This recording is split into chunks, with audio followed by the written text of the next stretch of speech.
What is going on, everybody? Welcome back to the channel. I know it's been a while. Been doing some Switch 2 stuff recently, but I just had a new baby, so I've been having my hands full with that. But I'm gonna try and get content out to you guys either way. But for today's video, we're gonna be talking about the Xbox showcase that just wrapped up, the Xbox 2025 Summer Showcase. Originally, we thought we were going to get a Fable double feature, but obviously Fable got delayed, so we got Outer Worlds 2 double feature, and we'll talk about how I feel about the showcase at the end. I do think overall it wasn't as good as the last 2 years, but I do think it was still solid. So we're going to go through the majority of the announcements and say what I like, what I didn't like, what a lot of people are probably excited for, and then everything in between. So if you guys are new to the channel, please do hit that subscribe button, leave a like on this video, and leave a comment down below, and let's get right into the showcase recap. So starting off the showcase, we got a surprise sequel. I know there was supposed to be a sequel if you played the first one, and we did get some DLC, but we got High on Life 2 coming up with the first game announcement of the show. Now, the first game, I know there was some, controversy because of, I forget his name, Justin Roiland, for, the whatever he had going on being weird outside in the real world. But first High on Life game, it was on Game Pass. I did enjoy it. This game, obviously, it looks a little more CGI for this trailer. Like, I don't think the game is going to exactly look like this, but either way, I enjoyed the game. For a game that was relying more so on its comedy than anything, it was a pretty decent shooter, pretty good platforming, not super complex puzzles or anything like that. But what I'm really interested in is trying to see where they're going with the story. It does seem like humans are still a major aspect of it. If you've seen the first one, humans were kind of just taking over, our planets were taking over and things like that. But it seems they're being turned into pills or medicine or something like that. I'm not too sure, but we got a preview of some of the new guns, and they had some really unique weaponry in this game. So no official release date or anything like that, but definitely looking forward to it. High on Life 2, can't wait to try it out. Then next up, we got a game that I couldn't tell what it was from the beginning, and then when it got revealed what franchise it was from, I was a little confused, but this is from the Plague Tale series, but this is a prequel to a Plague Tale Requiem called Resonance. So this is taking place 15 years before Plague Tale Requiem. I did play through a Plague Tale Innocence. I thought it was pretty good. Requiem, I was playing through it, but then I think it was because I just played Innocence, and I was getting a little burnt out on it just because it felt like a little repetitive and everything like that. Originally, I thought this was a Rise Son of Rome sequel or something like that, but yeah, it seems pretty interesting. It's going to be dropping in 2026. No official release date, and most of the games shown today at least are dropping next year. If we got a release date, either it's this year or next year. We didn't get too many things in the distant future, but it does seem like the gameplay and the story is going to be pretty different from the original games that we got, Innocence and Requiem. So looking forward to this one. You could check it out next year. Then we got the announcement for the long rumored, leaked, whatever you want to call it. Everyone's probably seen it already.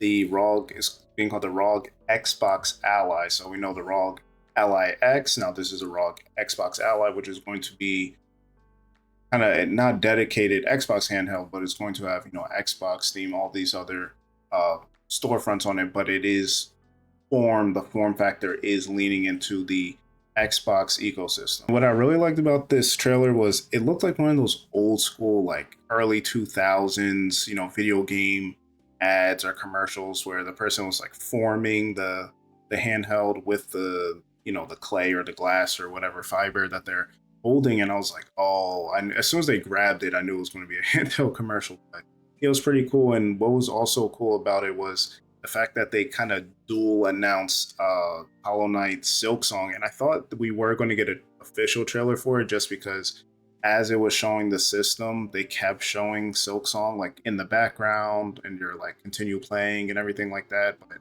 they did say Sarah Bond announced that okay, we're going to get the Hollow Knight Silksong same day as this system launches, which is going to be sometime in the fall. So people that are looking forward to it, it could check it out. I know people that probably have the Steam Deck and other things like that probably don't care for it, but I think it's pretty good the fact that they are putting the other storefronts on there. And then, of course, it being more geared towards Xbox specifically will be good for Xbox consumers. So looking forward to it, probably checking it out. No price or release date officially, but when it does come out, I'm sure it'll, fly off the shelves. A lot of people are interested in these handhelds nowadays, and especially the people in the Xbox community will be looking forward to it. Then next up, we got a game from Bandai Namco coming out next year called Blood of the Dawnwalker, which is taking an interesting spin on the vampire folklore. So what it's going to be is basically these vampires are coming. They're not just killing or eating humans; they're basically enslaving them and taking over. But there was going to be a specific individual, kind of if you think about Blade or any other series like that, normally there's an individual who becomes either part vampire or isn't just down with the vampires themselves, and that's who you're going to play as. Now the game seems pretty violent, of course, as it should. There's going to be some cool mechanics, obviously, if you're playing as a vampire, being able to fly, have different type of platforming and things like that. So I'm not completely sold on it, to be honest. It seems okay, but I mean, I'm sure a lot of people, you know, dying to play this, especially with Blade on the way. So people are trying to get more into this kind of game. So you could check it out next year on 2026. Then after that, we got another trailer for Ninja Gaiden 4, which we already got announced at the developer direct earlier this year. But then, as most people anticipated, we did get a final actual release date. So we do know when we'll be playing it. Originally it was the fall, but now we do know it's coming October 21st. And while it is multi-platform, we do know that it will be day one in Game Pass, and actually Xbox Studios is publishing the game. So it was co-developed with Team Ninja as well as Platinum Games. So I mean, I can only imagine how slick and responsive the combat's going to be. Of course, this has that original Ninja Gaiden gore, grime, dismemberment, all things like that. Crazy weaponry you can see with this like drill spear that Ryu's running around with. But definitely looking forward to this game. I still need to finish Ninja Gaiden Black 2, but either way, Team Ninja on fire, and can't wait for this one. Ninja Gaiden Ragebound as well coming out, so Team Ninja's got a good 2025 going for us. So next up, we got a game announcement that most people probably weren't thinking we were going to get, but it was cool. They did a little nod to Mario in the beginning with the warp pipe, but we got a Super Meat Boy 3D game coming out. Now, the original Super Meat Boy was pretty popular on the original Xbox 360, back in the Xbox arcade days. But the 3D game, it looks just, as fun as the original Super Meat Boy game on the Xbox 360. You play through platformers, kind of I don't call it roguelike, but you kind of just go through over and over through the levels. Obviously, you're going to die a ton, but you just start right back over, super fast pace. And this art style looks really good for a 3D game. Again, this is going to be multi-platform, but it will be day one in Game Pass. No actual release date yet, but again, one of those classic games coming to 3D, and a lot of people are going to be playing it early next year. Next up, we got another 2026 game coming from Game Freak of all people, which is really interesting to me. And ironically, was just looking up randomly, like Game Freak, like what else have they put out besides Pokemon? But this game's called Beast Reincarnation. Looks really cool. I don't know if it's an action or Souls-like game, maybe hack and slash, but it seems like you're only attacking, singular giant enemies at a time. Like you're not doing a ton of like hordes of enemies. So I'm thinking it's going to be more towards that like Black Myth Wukong level type of game. But this game takes place in 4026. So this is like the future, but it's still kind of prehistoric. But there's, robots and different creatures and things like that. And it looks like it's taken a page out of Princess Mononoke's book. Ironically, another movie I was literally watching 2 days ago. So I don't know. They're in my head or something like that. They're listening to what I'm doing. But this game looks pretty cool. No word on how people really feel about it yet, but we'll have to see. Seems pretty interesting, and you could check it out next year, 2026. And Xbox just brought a few games over to PS5 that people are a little upset about, but they are selling pretty well over there. You got Indiana Jones and Forza Horizon 5.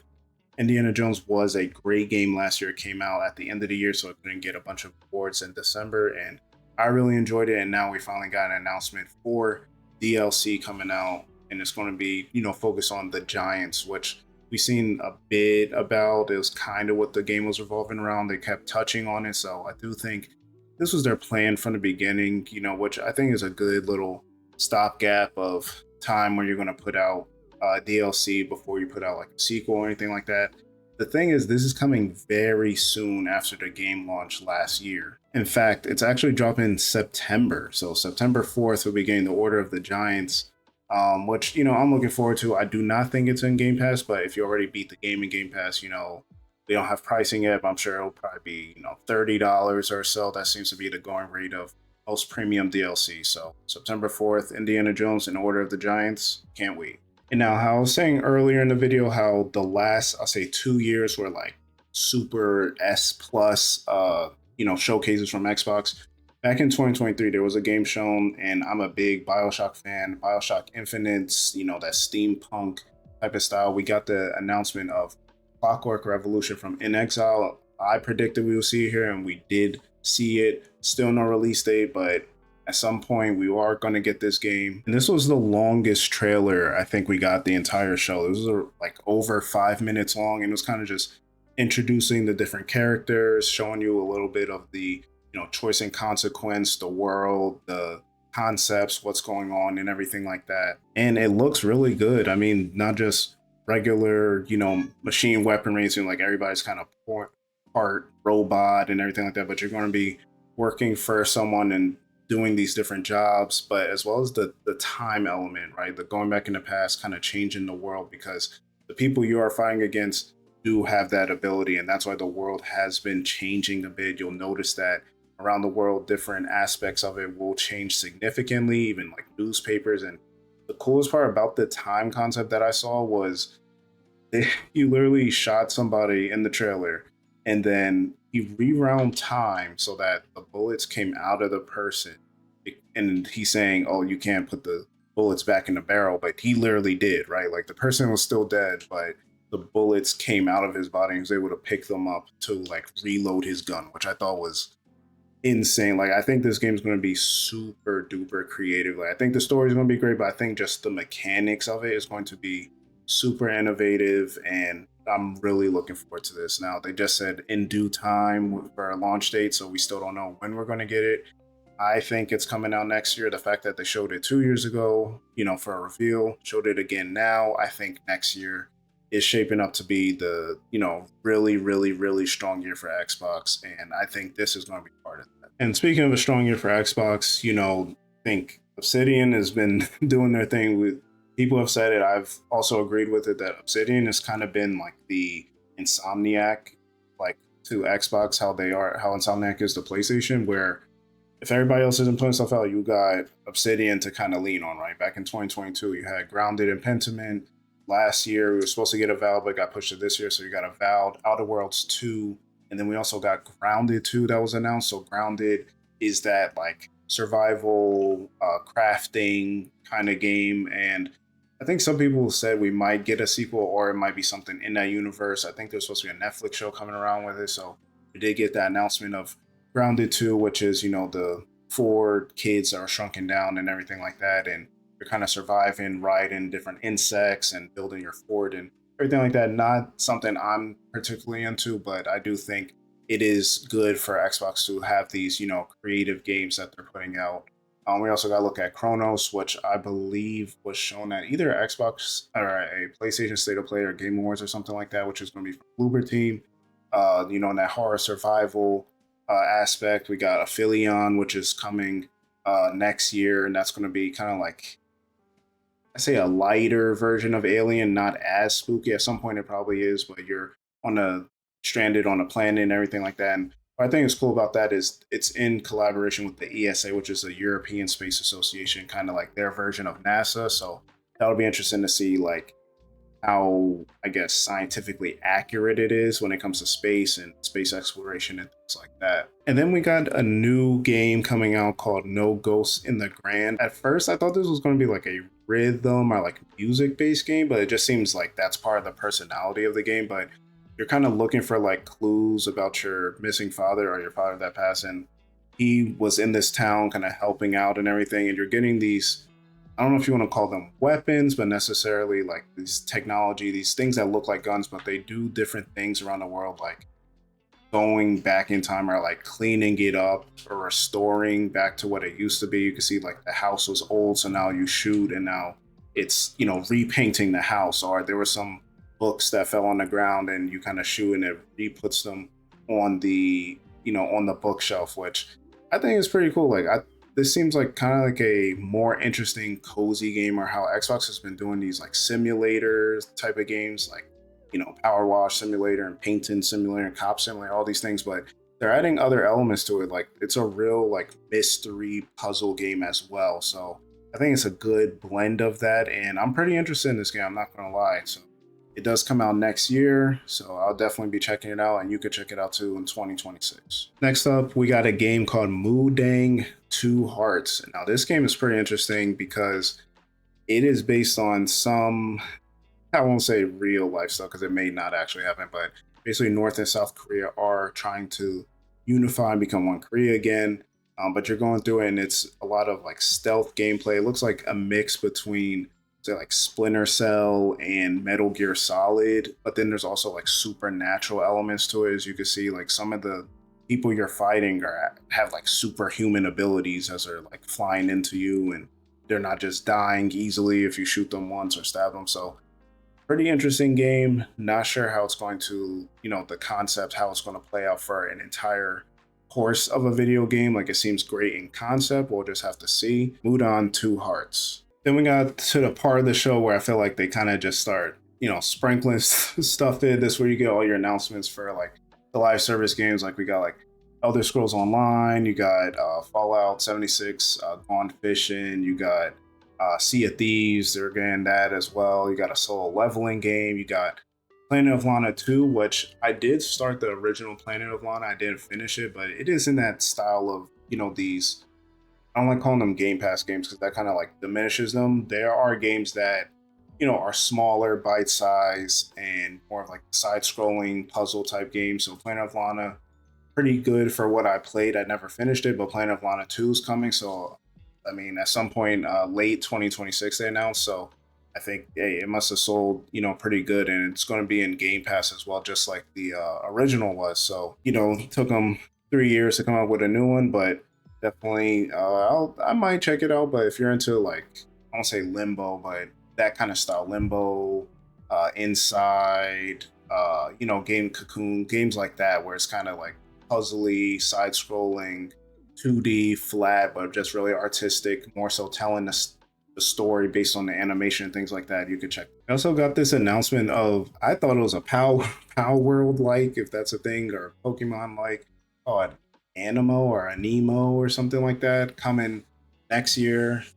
I'm good. All these little animal creature crafting whatever battle type games. I'm good on it. They all look to me like AI generated copy and paste, or just I don't know. I'm good. I tried Power for two days. I was good on that. So yeah, coming out. Now we also got the long rumored Persona 4 remake kind of teaser trailer. It was only around 40 seconds. I could tell once they started showing the TVs, the town. I haven't played that much of Persona 4 Golden. This will be coming to Game Pass. It will be called Persona 4 Revival. I did buy the limited run physical edition. Then I also got the digital version on Switch. Now with this coming out and after playing Persona 3 Reload, I think I'll just wait to play this instead of playing, the golden version. It will be coming out on Game Pass, so that's good. The only thing is there was no actual release date. People were thinking this year or more along the game we will be shown. There was no gameplay or anything. It said in development, so I'm not sure. The only thing I don't like is that they could have said, I heard someone say it before when they were saying what would they call it after Reload for Persona 3 because you use a gun in it, that this will be called Persona 4 Rewind. I think that would have been a lot better. Revival is like, it's not bad, but I think like Rewind was a layup. So either way, that's just my small little, hang-ups about it. But I'm gonna be checking out either way. It's day one in Game Pass. And the other thing I forgot to announce earlier, Matt Booty came out. And they've been pushing this Xbox Play Anywhere a lot, which I think makes sense with their strategy and what they're going with everything, having their games on every device. So most of these games, if not all of them, day one Xbox Play Anywhere. So if you own it in one place, anywhere where Xbox is played, and you own that device, you could play it. So I think that is great, and I think that is how you kind of push customers to, either come to Xbox or also supplement some of the ability of that, because a lot of people, you like the choice, okay, I'm gonna play over here and play over there, but oh, I can play in multiple places and I only have to purchase once. That's going to be a big selling point for a lot of people. Now, we already had the announcement of Tony Hawk's Pro Skater 3 and 4, but what was really cool is we did get the reveal of a Teenage Mutant Ninja Turtle, but also Doom Guy is coming to the game, and you can play the demo today. So if you want to play with the Doom Slayer, you can play, and the game's coming out on July 11th. The other cool thing was at the end, you could see when they're showing all the logos and everything, you do see Switch and Switch 2 there. So this was I think it was the only game, because I was looking to see if there was going to be any Switch 2 logos, and I did see one here. And we've been waiting for Xbox to show up over there. Haven't really gotten that. There's a lot of integration that's got to go along with that. I know the dev kits weren't very readily available, but we do see this game will be on Switch 2. So if you have Switch 2, this is a great game for that. And hey, get Xbox Play Anywhere, Game Pass, everything. So if you're into Tony Hawk, you could check it out on July 11th. And we got this other interesting game called At Fate's End, which is coming out next year. And when I first saw it, I thought, this is a Castlevania game, just because of the way the sword was floating with the main character. I thought it was Alucard or something like that, but it doesn't appear to be. But this game's going to have a lot of that, 2D side-scrolling, probably Metroidvania type action. But I do like this art style. It's kind of like 2.5D, but very artistic, like painting. Like it honestly kind of looks a little bit like Planet of Lana, but a little bit more sophisticated. But you're going to be like unraveling secrets of your family and things like that, and fighting different creatures along the way. So you can check it out at some point next year, and it will be day one in Game Pass as well. Now the next one, I was trying to guess what this game was, just because when they do their little like world premiere, that little announcement they do, so it was like cursed out. It was like effing premiere, and I was like, what game would is this gonna be, Conquer or something? And then I just see that blue and yellow flying through the car. I'm like, oh, it's an Invincible game. They got Invincible 3-on-3 fighting game coming out now. To be honest, I know Invincible is pretty popular. I like the show as well. There's parts of it I don't like Invincible as a whole, to me, just isn't like, I don't know if people are resonating with him, like if they want to beat him or not. Like, he gets beat up in every episode. Like, I get it, he's supposed to get stronger eventually, but I'm just like, bro, every fight he's just getting whooped like this. Like, they gotta change that up. But either way, I think this is a good answer to PlayStation putting out that Marvel Japanese 4-on-4 game that they have coming out. So Invincible 3-on-3. I don't know if enough characters are in the show popular for this game to pop off like that, but either way, it's a cool announcement coming out at some point next year. And now when it came to predictions for the showcase, a lot of people were saying like, okay, who's going to show up here? And now a few didn't, but one that a lot of people was like, okay, it's time. Psychonauts 2 came out 4 years ago. I remember it was on my birthday, actually, 4 years ago, 2021. What is Double Fine up to? Psychonauts 2 is basically almost done by the time Xbox acquired them. So what's going on? What do they have cooking? And we finally got that answer. So we got the announcement of Keeper. Now this game looks, you do see that art style similar to Psychonauts, where you have a bunch of, it's like stylized, looks like a movie DreamWorks would probably put out, lots of different colors and things like that, where you have a like living lighthouse and then a bird. So I don't know if you actually control the bird or the lighthouse or both. I'm not sure if it's co-op or what's going on. It looks really, really good. I'm actually very, very excited for this game. There's going to be, different puzzles, different transformations and different interactions and things like that with this world. It looks really mythical. At first, I thought this was Everwild because I missed the Double Fine logo, but yeah, this game looks really good. But the real big announcement is it's coming soon. Like, it's coming October 17th. So Xbox is really we can see what their fall is looking like. We saw when Fable got delayed, we were like, okay, what's going on? So we know we got October specifically. You got October 17th for this. You got October 21st for Ninja Gaiden 4. And then you got Outer Worlds 2 on October 29th. So October itself is super duper stacked. And then we also got Tony Hawk in July. So the summer going into the fall is looking pretty good for Xbox. And then the long awaited, finally announced Final Fantasy VII Intergrade was announced, the remake coming out in the winter time. No official announcement. We do know it got announced for Switch 2, so we did see this coming. But not just that, we also got the announcement of Final Fantasy 16, and it's available today, literally as you're watching this video or before you even watch this video. So people that have been waiting for it, Square Enix did say they were kind of done with the timed exclusives and everything like that. I actually own this game and Rebirth on PlayStation 5, and I haven't beat either one of them, but I already bought them, so I'm going to just, play them and beat them on there. But people that have been waiting for this Xbox, there are Final Fantasy fans over here. Obviously JRPGs don't sell as well as it does on Nintendo or Sony products, but either way, there's still fans here, and it's good that Microsoft really committed to keeping that partnership alive with Sega, Atlas, and Square Enix in particular. So people that are trying to get into Final Fantasy 16, you can play it today. And then if you want to play Final Fantasy 7 remake, the Intergrade version, which is the definitive version, you could play it sometime this winter.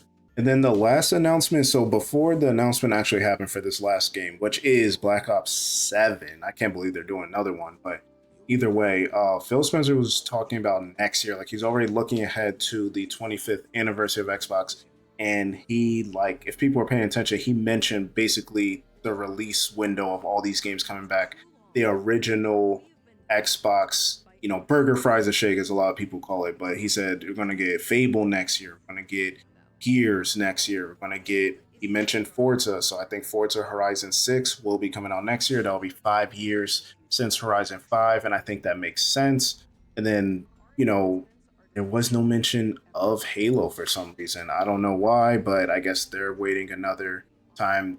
It is their 25th anniversary as well, but I don't know. He did mention, like, a game that's been there since the beginning. I don't know if he was talking about this or we're going to actually get another Halo, but that next year is going to look very interesting. But we got this Black Ops 7 trailer here, and it is that kind of near future setting as well. Black Ops 6 did do really, really well for Xbox, so we did expect them to come out with this, but there was no release date, so I'm not sure. Are they going to keep doing this when getting out of the Call of Duty, yearly release and moving to the every 2 years, or, different studios releasing a game? We apparently we're supposed to get a Sledgehammer game this year, but I don't know. They would have announced it this year, so it looks like no Call of Duty, um, to come out in 2025, which I'm not mad at. I think, they make enough money on the mobile and Warzone, and then keep doing updates for Black Ops 6. People still play Modern Warfare 3 from 2022 or 2023, whenever that was that came out. So I'm not mad at it. I wasn't mad at this announcement, though, because I'm just like, okay, are we getting Halo? We're getting Everwild? People thought Elder Scrolls 6 was going to show up, and we got this, which that's just me personally. I'm not a big Call of Duty guy. Either way, Black Ops 7, at some point, we will get it. I think next year, because I don't think they would announce a Call of Duty game 2 years ahead of time. It doesn't really make sense. But either way, Black Ops franchise keep going strong. And that was the whole showcase. And then, of course, it was a double feature. So you had, Outer Worlds 2 after, where they had Ben Schwartz in there playing. He was like the creative or CEO of sequels or something like that. Nice little skit moments in there. So I think definitely check it out. They did have the IGN first and everything going through the game, but it is coming out October 29th. They did show the different science weapons. They did show that, okay, you could create a character, but you're going to have a background and your play style. They're going to do a lot of things involving that. They really put emphasis on choice and consequence, which a lot of people like from Obsidian Games. Like, that is kind of what they're masters of. Carrie Patel did recently leave after a Val drop, so I don't know. Nobody knows. Maybe it was just a money play. Who knows? But either way, I give the showcase a solid, I'll say a B minus. So probably like an 8 exactly out of 10. Not like an 8.3, 8.7, 8.5, nothing like that. I'll say an 8. I do think it is hard to live up to after you have all these announcements, right? But I think either way, they show a nice steady level of games. We got release dates, or at least a release year, for I think almost everything that was shown, besides like Call of Duty and some other things, and especially third party. But I think the emphasis on Xbox Play Anywhere, first party, the third party partnerships, getting a lot of these deals done and just seeing, okay, we know what's coming out for the rest of this year, some surprises. Next year is going to be good. And then stuff that came out and or the stuff that got announced at last year's showcase in 2023, we'll probably see some of that next year or 2027. That's kind of what that says to me. Like if you weren't shown at this year's showcase, you're probably coming out 2027. So Perfect Dark, like Perfect Dark, Blade, all that stuff I think is 2027. Probably that Halo remake or whatever is probably 2027. I think 2026 just to coincide with the 25th anniversary. I don't think they're going to miss that, but things are looking good for Xbox. I mean, multi-platform, they're pushing that strategy, but they're still putting emphasis on the games, and that's what it's all about. So y'all let me know in the comment section below, how do you feel about the Xbox showcase? What are you most looking forward to? Are you going to pick up that handheld? I'm kind of on the fence about it. I think I got enough systems as it is, but we'll see. We'll see what the prices look like and everything. But again, as always, appreciate you guys. Leave a like on this video, subscribe if you have not already, and I'll catch you on the next video.